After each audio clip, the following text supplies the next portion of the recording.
Good morning. तो मैं आपके सामने हाजिर हो चुका हूँ एक और डिज़ाइन ऑफ बीम का क्वेश्चन लेके। इसमें हमें क्या क्या गिवन है। हमें स्पैन दे रखी है 5 मीटर, लोड दे रखा है। अब इस पे थोड़ा ध्यान देना, इस चीज़ को मैं समझा रहा हूँ। लोड दे रखा है। लोड में पिछले क्वेश्चन में आपको सिर्फ लोड दे रखा था, जो मैंने आपको पिछला क्वेश्चन करवाया था उसमें सिर्फ लोड दे रखा था। इसमें लोड दे रखा है including self weight, self weight के साथ लोड दे रखा है। ठीक है, मतलब इसमें डेड लोड इंक्लूड कर रखा है, जो अपने को दे रखा है 20 M20 grade of concrete, FE 415 grade of steel, और कह रखा है कि डिज़ाइन करो बीम को डिज़ाइन करो। अब सबसे पहले सॉल्यूशन, सबसे पहले हम फैक्टर्ड लोड निकालेंगे। स्टेप होते हैं इसको करने के, डिज़ाइन ऑफ बीम को करने के। ये आप मेरे साथ लिखते जाओ। Step 1 factored load, factored load. अब अगर एक चीज़ ध्यान दो, अगर ये क्वेश्चन में लोड के साथ फैक्टर लगा होता तो हमारे पास तो फिर वही आना था। अब ये लोड सिंपल लोड है, तो हम इसको फैक्टर्ड लोड निकालेंगे तो हम 1.5 से मल्टीप्लाई करेंगे। अब आप ये कह रहे हो कि ये कहाँ से आया। ये पहली बात तो ये वैल्यू तो आपको याद रखनी पड़ती है।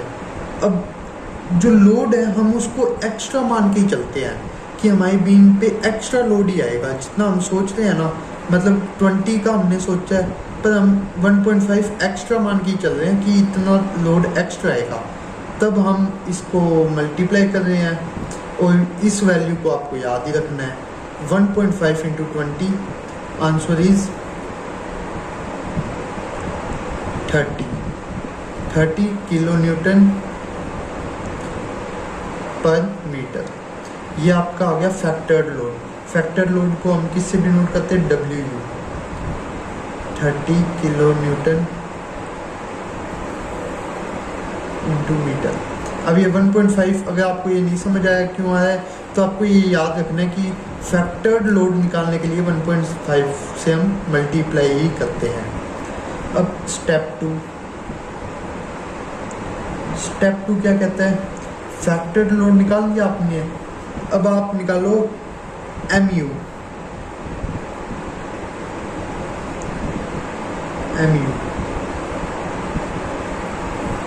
MU कैसे आएगा? वही MU निकालने का एक फॉर्मूला होता है, WU L इफेक्टिव का स्क्वायर डिवाइडेड बाय 8। ठीक है, WU क्या है? Factored load. L effective length मतलब स्पैन जो हमें दे रखी है, ये भी 5 मीटर, और 8 तो 8 ही है। तो क्या आएगा? WU 30 इंटू L इफेक्टिव क्या है? 5 डिवाइड बाई 8। तो इसको सोल्व करेंगे कैलकुलेटर में, तो हमारे पास क्या आएगा? 30 इंटू 5 इक्वल डिवाइडेड बाई 8, 18.75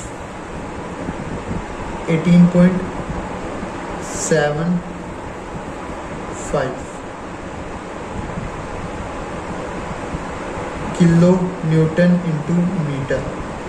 ये हमारे पास MU आ गया। ठीक है, अब स्टेप 3 में क्या करेंगे? हम अज्यूम करेंगे बैलेंस सेक्शन। हम क्या अज्यूम करेंगे कि ये सेक्शन क्या है? बैलेंस सेक्शन है। तो बैलेंस सेक्शन में क्या होता है? MU is equal to MU limiting. एक बार मैं ये WU की भी वैल्यू निकाल लूँ, क्या ये सही है? ये 1.5 इंटू 20, 30 सही है। एक गलती होगी यहाँ पे मुझसे। एक गलती क्या हुई कि L इफेक्टिव का स्क्वायर है, मैंने मतलब स्पैन का स्क्वायर है, 5 का स्क्वायर करना था। 5 का स्क्वायर क्या आएगा? 25। अब मैं इसको सोल्व करूँ तो 30 इंटू 25 इक्वल डिवाइड बाई 8, 93.75 आ रहा है। तभी मैं गलत आ रहा 93.75। मैं इधर 5 का स्क्वायर करना भूल गया था क्योंकि इधर ये स्क्वायर है। अब हम ये अज्यूम करेंगे कि balance section mu equal to mu limiting क्या होता है। mu क्या है, mu तो ये है 93.75, ये किलो न्यूटन इंटू मीटर में है।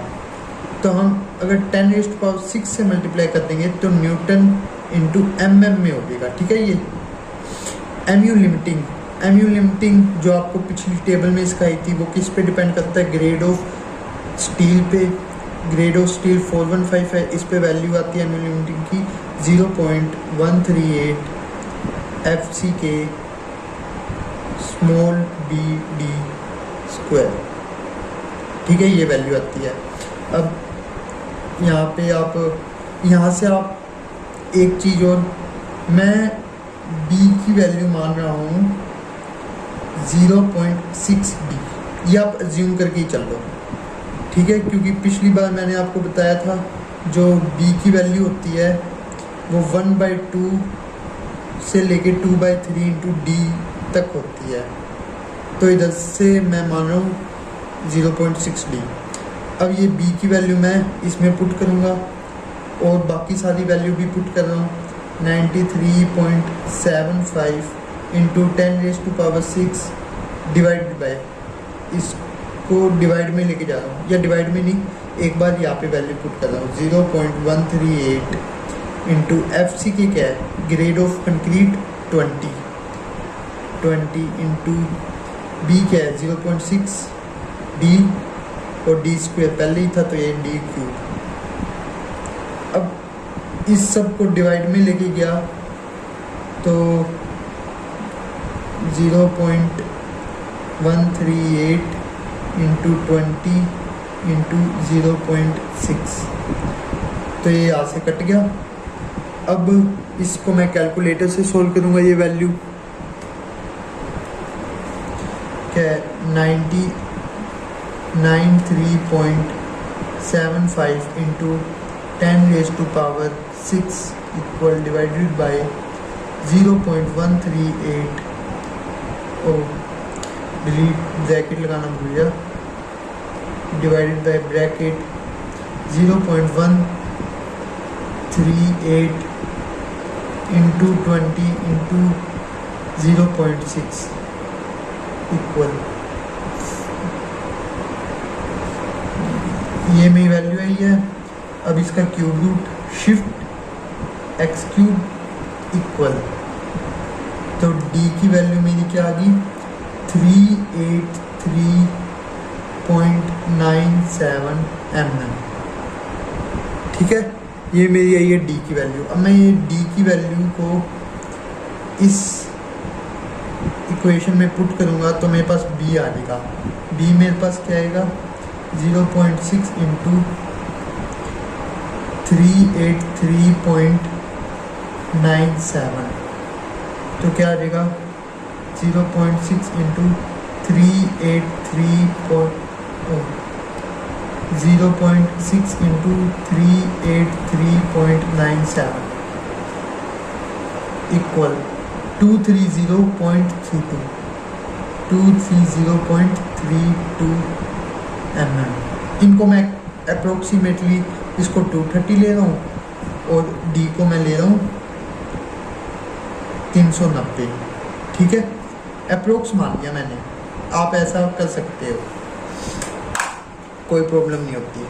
अब मैं ये सारी वैल्यूज़ पहले लिख लेता हूँ कि d को क्या लिया हुआ है 390, b है 230, FE 415 है और M20 है। M20 है ना, हाँ M20 है, D 390 और वो भी 230।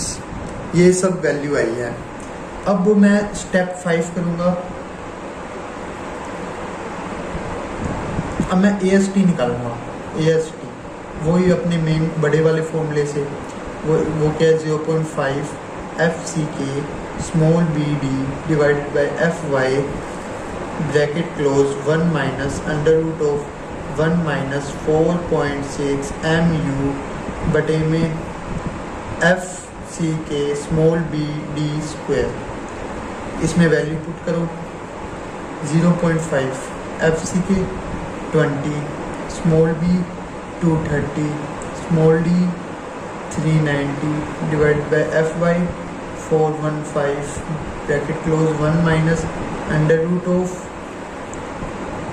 1 माइनस 4.6 MU क्या था, MU जो ये वाला लेंगे हम 93.75 इंटू 10⁻6 9, तो हम लिखेंगे 93.75 into 10⁻6 divided by F C K का क्या है 20 इंटू बी क्या है 230, स्मॉल डी 390 का स्क्वायर ब्रैकेट क्लोज। अब ए एस टी की वैल्यू ये कैलकुलेटर से करता हूँ मैं 4.6 into 93.75 into 10⁻6 equal divided by bracket close 20 into 230 into 390 into 390 bracket close equal into -1 equal +1 equal फिर under root equal into -1 equal +1 equal, या ब्रैकेट है ना जहाँ तक ये आपकी वैल्यू आ गई 0.38। अब इसको मल्टीप्लाई करो, multiply by 0.5 into 20 into 230 into 390 equal divided bye 415, तो आपका आंसर आया 822.69 mm स्क्वायर। इसको मैं अप्रोक्सीमेटली मान रहा हूँ 850, ठीक है, इतना आप मान सकते हो। अब मैं स्टेप 6 क्या करूँगा, चेक क्या करूँगा इस ए एस टी को। सबसे पहले A S T minimum check करने का क्या फॉर्मूला है, small B D into 0.85 divided by F Y. तो स्मॉल बी क्या है, स्मॉल बी है 230, small D 390 into 0.85 divided by F Y क्या है, एफ वाई है 415।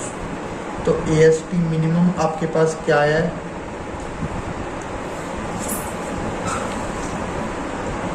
ए एस टी मिनिमम आ रहा है 230 into 390 into 0.85 equal divided bye 415, यह आ गया 183.72।